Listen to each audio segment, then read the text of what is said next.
বলছে শোনো, নিত্য প্রয়োজনীয় বিক্রি যারা করে, প্রয়োজনীয় জিনিস যারা বিক্রি করে, ওরা ব্যতীত আমরা কেউ ব্যবসা করি। কেন? রমজান তো আখিরাত কামানের মাস, দুনিয়া কামানের মাস না। আমরা তো 11 মাস কামাই, 1 মাস কামাই না। জিজ্ঞাসা করলাম নিত্য প্রয়োজনীয় জিনিসের দাম কিরকম হয়? তো আমাকে বলতেছে তোমাকে মুফতি বানাইলো কে? কেন?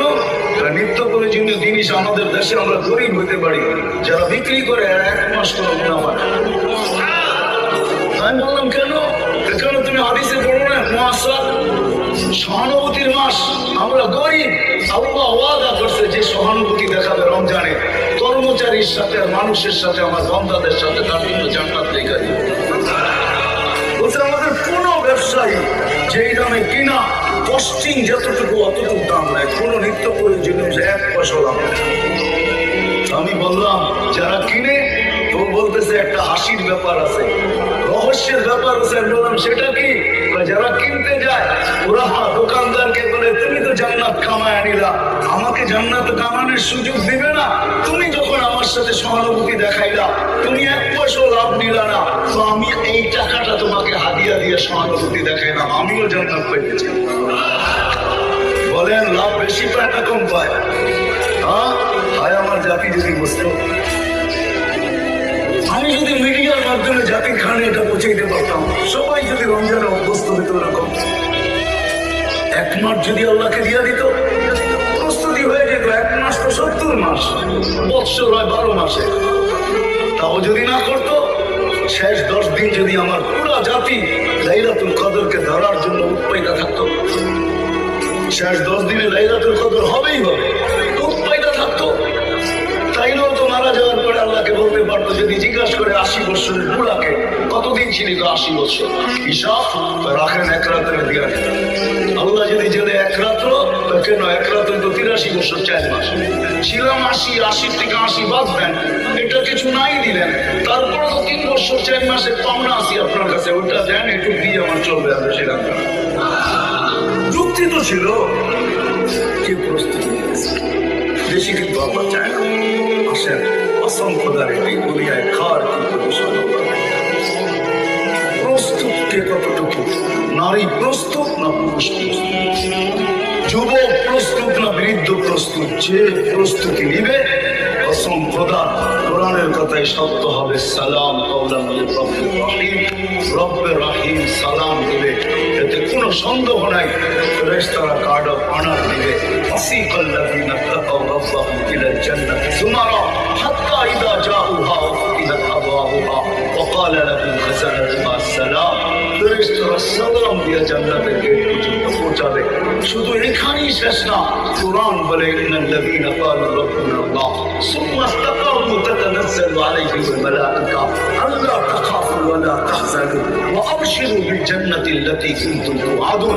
সত্য এটাই, প্রস্তুতি যুবক নিল তো মরার সময় দেখবে স্বাগত জানানোর জন্য ফেরেশতারা নাই, খানে খানে এসে বলবে আল্লাহ তাখাফু, তোমার ভয় নাই। কার ভয় আছে না না আছে এটা বিষয় না, তোমার ভয় নাই, তোমার কোনো চিন্তা নাই। পর্দা সরায় দিয়ে বলবে দেখ জান্নাত তোর জন্য অপেক্ষা করে। কিন্তু এটাও শুনে রাখো, দুনিয়ার তোমাকে দাফন করতে দেরি, ভেঙে যেতে দেরি করবে না। আর কোনোদিন সন্তানও কবরের পাশে গিয়ে যায়।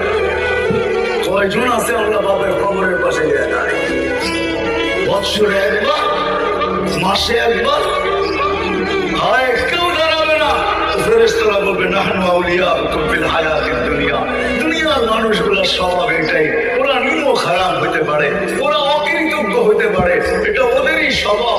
কেননা পাইতে দেরি, যখন আল্লাহকে বলতে দেরি করে না।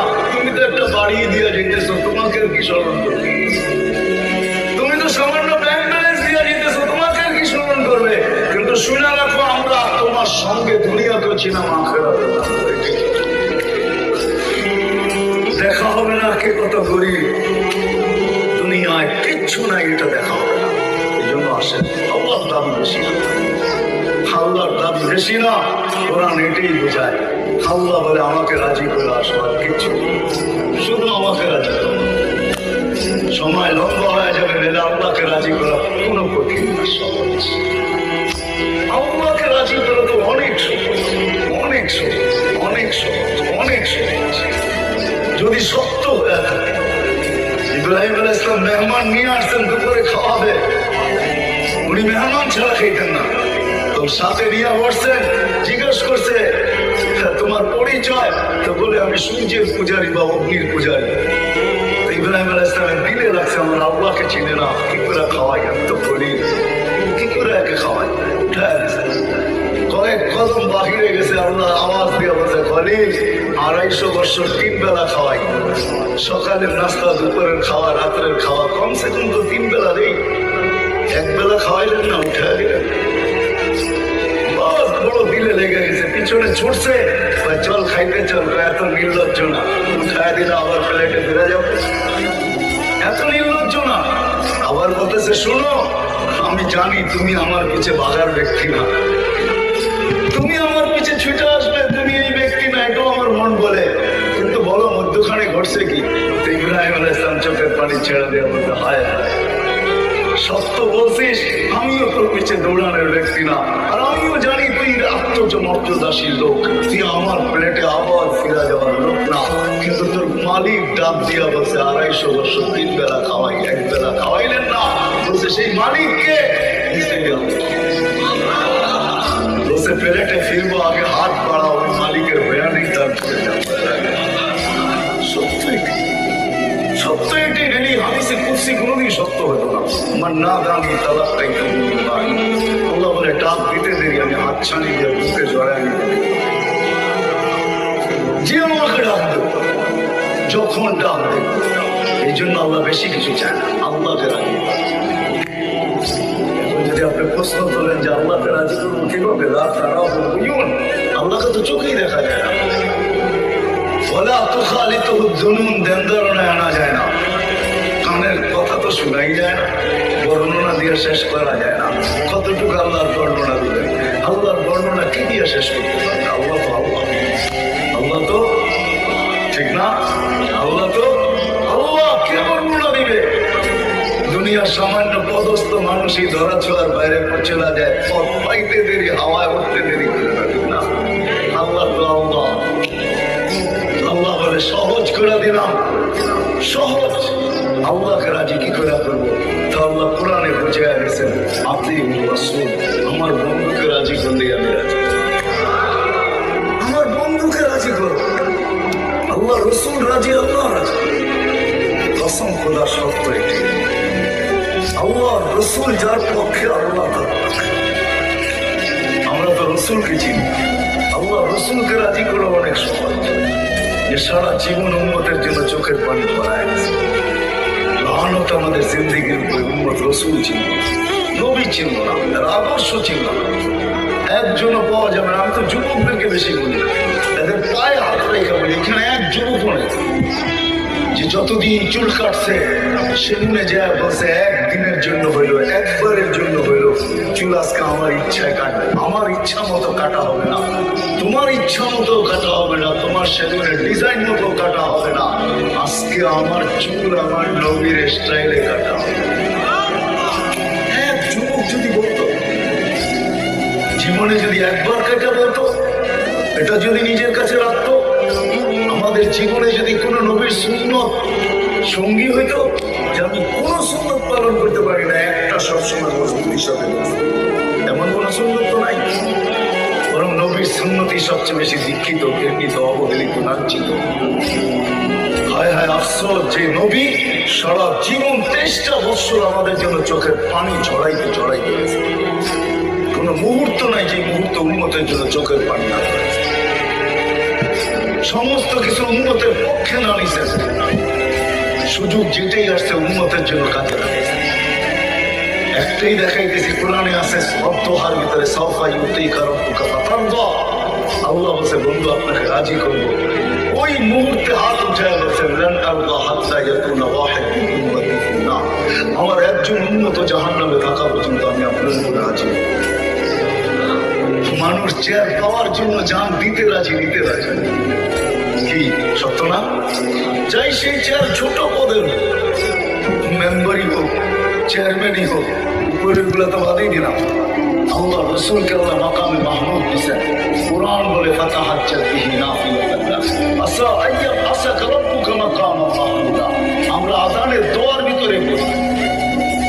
রসুল বলছেন মাকামে মাহমুদের দোয়া করি আল্লাহুম্মা রাব্বা হাযিহিদ দাওয়াতিত তাম্মা ওয়াস-সালাতিল কাইমা আতি মুহাম্মাদানিল ওয়াসিলাতা ওয়াল ফাযিলা ওয়াদ দারাজাতার রাফিয়া ওয়াবআসহু মাকামান মাহমুদা। ওই চেয়ার যার জন্য আল্লাহ নিজের পাশে রাখছেন কিয়ামতের দিন যাবে কিন্তু বসবে হাত রেখে দাঁড়ায় থাকবে। আল্লাহ বলতে দাঁড়ান আপনার উম্মত তো চেয়ারের জন্য পাগল ছিল, কতজনে মরছে আর মরছে, চেয়ার পায়া বসেন না কেন? তো বলে আমাকে বসায় কি করতে চান? আমি যদি বসা যাই তো উম্মতকে হাউজে কাউসারে পিপাসিত উম্মতকে পানি দিয়ে পান করাবে। ওইখান থেকে ছুটা যায় মিজানের পাল্লায় কে মনিটরিং করবে যে পাল্লার সামনে না ঝুঁকলে ওইখানে দাঁড়ায় হাত তুলে আপনার কাছ থেকে সামনে ঝুঁকা দেখবে। রাতে আটকায় গেলে পার্কে করাবে। আমি বসবো না, আমি তো 3 জায়গায় চলতে থাকবো। আমার আসেন রসুলকে রাজি করলি আমরা শেষ জায়গায় চলে আসছি। আপনি যদি বলেন যে রসুলও তো নাই, ওনাকে রাজি করবো তো করবো কি? রসুল নাই বটে আমিও মানি, আলেমদের কাছে একটা কিছু হারায় নেয়, একটা গাধার নামও হারায় নেয়, কোনো কিছু হারায় যায় ওলামাদের কাছে রাখা আছে। এই জন্যই ওলামারা দায়িত্বশীল আল্লাহর পক্ষ থেকে রসুলের পক্ষ থেকে। নাইলে আপনি মনে করেন যে শহরে অটো চালায় 1000 টাকা কামানো কোনো ব্যাপার না, ব্যাপার? হ্যাঁ, ওই শহরে 10,000 টাকা ইমামতি করে তো করে কি করে? কি মেন্টালিটি সমস্যা? হ্যাঁ, মেন্টালিটি সমস্যা, মাথা পাগল। ও কেন 10,000 টাকা ইমামতি করে? বুঝান আমাকে কেন করে? যেই শহরে অটো চালাইলে 1000 টাকা ডেলি কামানো, অটো চালাইতে তো অক্সফোর্ডের ডিগ্রি লাগে না, ঢাকা ইউনিভার্সিটির মাস্টার্স করতে হয় না, বড় বড় ডিগ্রি দরকার হয় না, কেন পড়ে আসে? আমাকে বুঝান লজিক দিয়ে আপনার কেন পড়ে আসে? ও কি অটো চালাইতে পারবে না? দেখতে তো হাট্টা ভালোই মনে হয়, 10,000 টাকায় পড়ে আসে মহাজি, কেন পড়ে আসে? ঢাকা শহরের কোন মাদ্রাসার উস্তাদ আছে যার বেতন 50,000 টাকা, 20,000 টাকাও নেই, কেন পড়ে আসে? মেরে দোস্ত দায়িত্ব কাঁদে। ওলামাদের কাছে ওই জিনিস রাখা আছে যেটার দ্বারা রসুল রাজি হবে, যেটার দ্বারা আল্লাহ রাজি হবে। প্রস্তুতি নিয়ে যাইতে হবে যদি আল্লাহর কাছে কিছু পাইতে চাই। এই জন্য আসেন, শেষ কথা বলবো, বয়ানে তো সব বুঝানো যাবে না, যতটুকু বুঝাইলাম বাকিটি আপনাদের এলাকার হক্কানি ওলামা প্রত্যেক মসজিদে আছে, প্রত্যেক মসজিদে হক্কানি ওলামা আছে না নাই? এই এলাকাও আল্লাহ আছে। আমি তো দুনিয়া ঘুরে বলতেছি বাংলাদেশের মতো জমি দ্বিতীয়, দুনিয়া আর দ্বিতীয়টা।